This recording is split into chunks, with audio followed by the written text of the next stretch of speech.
Dear students, good morning. पिछले video lecture में हमने डाइवर्सिटी ऑफ प्लांट किंगडम का अध्ययन किया था।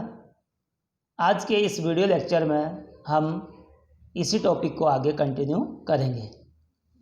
पादप जगत की डाइवर्सिटी का अध्ययन करने के लिए हमने A.W. आइकलर द्वारा दिया गया वर्गीकरण देखा था। इसमें हम थैलोफाइटा एंड ब्रायोफाइटा की स्टडी कर चुके हैं। आज हम टेरिडोफाइटा, जिम्नोस्पर्म और एंजियोस्पर्म के बारे में सामान्य जानकारी लेंगे ताकि हमारा आगे का अध्ययन आसान और सुगम बन सके। तो देखते हैं हम टेरिडोफाइटा के बारे में।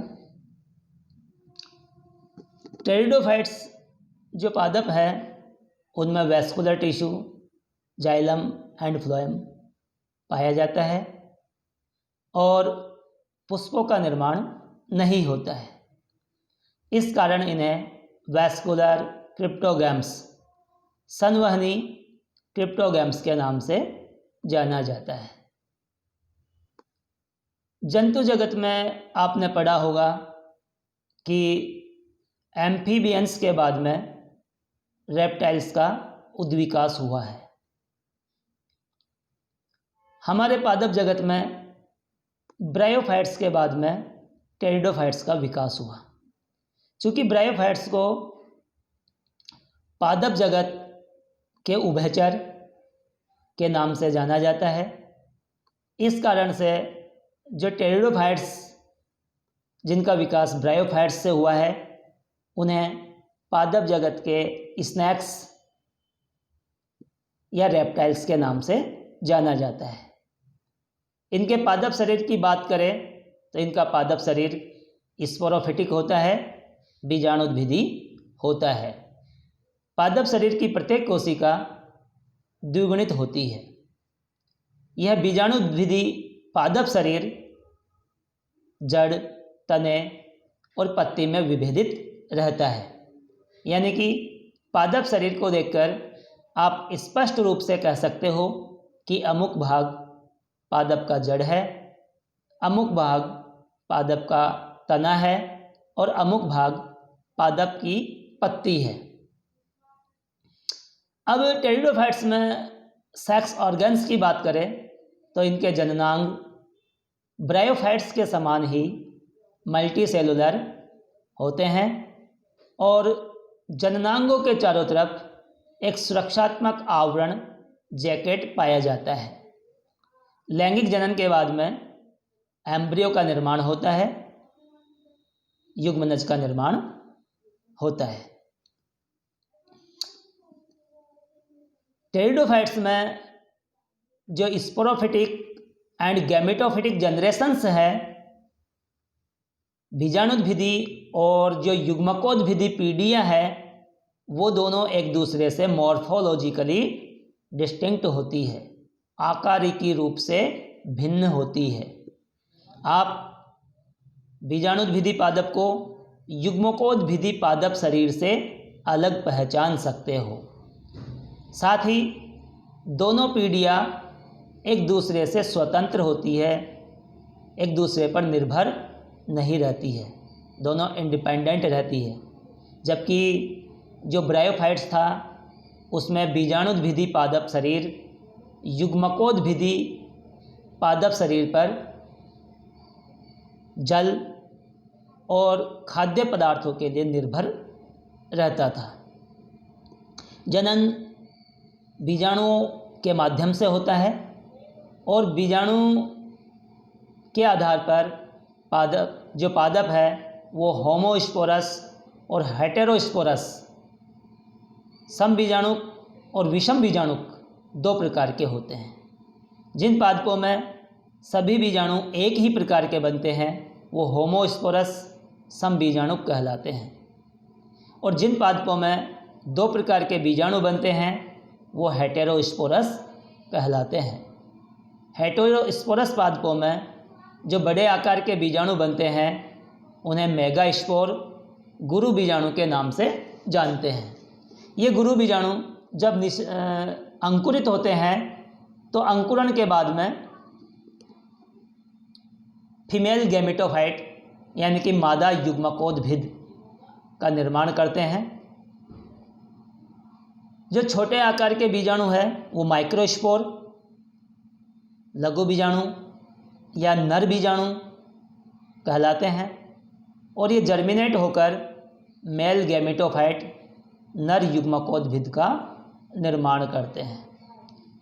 तो जो ब्रायोफाइट्स हैं उनमें तो केवल एक ही प्रकार के बीजाणु बनते थे, तो सभी ब्रायोफाइट्स होमोस्पोरस थे। इसके विपरीत टेरिडोफाइट्स में कुछ पादप होमोस्पोरस हैं और कुछ पादप हेटेरोस्पोरस है। तो पादप जगत में सर्वप्रथम हेटेरोस्पोरी विषम बीजाणुता का विकास टेरिडोफाइटा से प्रारंभ हुआ। अब देखते हैं हम फेनेरोगैम के बारे में। फेनेरोगैम शब्द दो ग्रीक वर्ड से मिलकर बना है। एक ग्रीक वर्ड है फेनेरोज, जिसका मतलब होता है विजिबल या इविडेंट, स्पष्ट रूप से दिखने वाला। दूसरा शब्द है गैमस, जिसका मतलब होता है मैरिज, शादी, यानी कि जिनमें मैरिज, शादी स्पष्ट रूप से दिखाई देती हो। अब जो हमारे ये फेनेरोगैम्स है इनमें पुष्पों का निर्माण होता है। इस कारण इन पादपों में लैंगिक जनन स्पष्ट रूप से होता हुआ प्रतीत होता है। इस कारण इन पादपों को फेनेरोगैम्स के नाम से जाना जाता है। इन पादपों में पुष्पन की क्रिया होती है और बीजों का निर्माण भी होता है। इन पादपों को स्पर्मेटोफाइटा के अंतर्गत भी रखा जाता है। स्पर्मा शब्द है जिसका अर्थ होता है सीड और फाइटोन का मतलब होता है प्लांट, यानी कि ऐसे पादप जिनमें बीजों का निर्माण होता है उन पादपों को स्पर्मेटोफाइटा के नाम से जाना जाता है। फेनेरोगैम्स में जो मुख्य पादप शरीर है वो स्पोरोफिटिक होता है, बीजाणुद्भिदी होता है, जिस पादप शरीर की प्रत्येक कोशिका द्विगुणित होती है। पादप जगत में शैवाल, कवक और ब्रायोफाइटा तक जो मुख्य पादप शरीर है वो गैमेटोफिटिक यानी कि युग्मकोद्भिदी होता है, और इसके बाद में यानी कि टेरिडोफाइट से लेकर के एंजियोस्पर्म तक, टेरिडोफाइटा, जिम्नोस्पर्म और एंजियोस्पर्म, यहाँ पर मुख्य पादप शरीर स्पोरोफिटिक बीजाणुद्भिदी होता है। जब निषेचन होता है तो निषेचन के बाद में ओव्यूल बीजांड से बीज का निर्माण होता है। फेनेरोगैम्स में जो वैस्कुलर टिश्यू है वो वेल डेवलप्ड होते हैं और कॉम्प्लेक्स होते हैं, जबकि जो टेरिडोफाइट था वहाँ पर भी वैस्कुलर टिश्यू था लेकिन वो सिंपल प्रकार के थे। फेनेरोगैम्स, सभी जो फेनेरोगैम्स है वो हेटेरोस्पोरी दर्शाते हैं, विषम बीजाणुकता दर्शाते हैं, अर्थात दो प्रकार के बीजाणुओं का निर्माण होता है। पहले गुरु बीजाणु मेगास्पोर और दूसरे लघु बीजाणु माइक्रोस्पोर। जो फेनेरोगैम थे उनमें दो प्रकार के पादप समूह रखे जाते हैं, पहले जिम्नोस्पर्म और दूसरे एंजियोस्पर्म। तो हम देखते हैं जिम्नोस्पर्म के बारे में। जिम्नोस्पर्म शब्द है वो दो ग्रीक वर्ड से मिलकर बना है। पहला जिम्नोस जिसका मतलब होता है नेक्ड, नग्न, और दूसरा है स्पर्मा जिसका मतलब होता है सीड, यानी कि जिसके अंदर बीज नग्न होते हैं, बीज के चारों तरफ कोई आवरण नहीं पाया जाता है, इस कारण से बीज बाहर से ही दिखाई देते हैं। चूँकि बीज के चारों तरफ फल नहीं होता है, इस कारण इन्हें अनावृत बीजी या नेक्ड सीडेड प्लांट्स के नाम से जाना जाता है। इन पादपों में ओवरी या अंडाशय नहीं पाया जाता है, इस कारण से गोबेल नामक वैज्ञानिक ने इन्हें फेनेरोगैम्स विदाउट ओवेरी के नाम से पुकारा। इन पादपों में अंडाशय नहीं पाया जाता है और आप जानते हो कि जो अंडाशय है वह निषेचन के बाद में फल का निर्माण करता है। तो जब अंडाशय नहीं पाया जाता है तो इन पादपों में फलों का निर्माण भी नहीं होता है। इस कारण से इन्हें फ्रूटलेस प्लांट्स के नाम से जाना जाता है। यहाँ पर ये साइकस की एक मेगा स्पोरोफिल दिखाई गई है।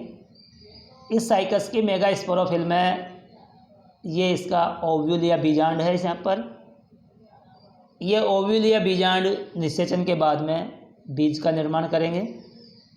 क्योंकि यहाँ पर ओवेरी एब्सेंट है, इस कारण से फल का निर्माण नहीं होगा और इन ओव्यूल्स से बनने वाले जो बीज है वो नग्न रहेंगे।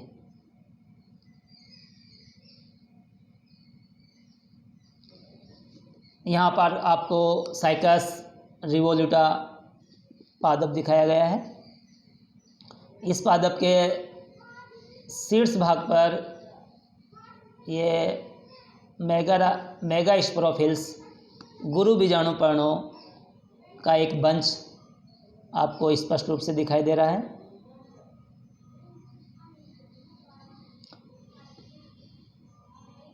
जो जिम्नोस्पर्म है उन पादपों के मुख्य उदाहरण है सिकोया डेंड्रॉन जाइजेंटियम, सिड्रस देवदारा, ये पाइनस रॉक्सबर्गियाई, एबिज, क्यूप्रसस आदि। यहाँ पर इस स्लाइड में आपको दूसरे जिम्नोस्पर्म जैसे ये जैमिया दिखाया गया है। यहाँ पर थूजा, जिसको आप मोरपंखी या के नाम से भी जानते होंगे, ये पादप है पोडोकार्पस। और यहाँ गिंगो बाइलोबा दिखाया गया है। जो गिंगो बाइलोबा है, ये गिंगो बाइलोबा एक जीवित जीवाश्म के नाम से भी जाना जाता है।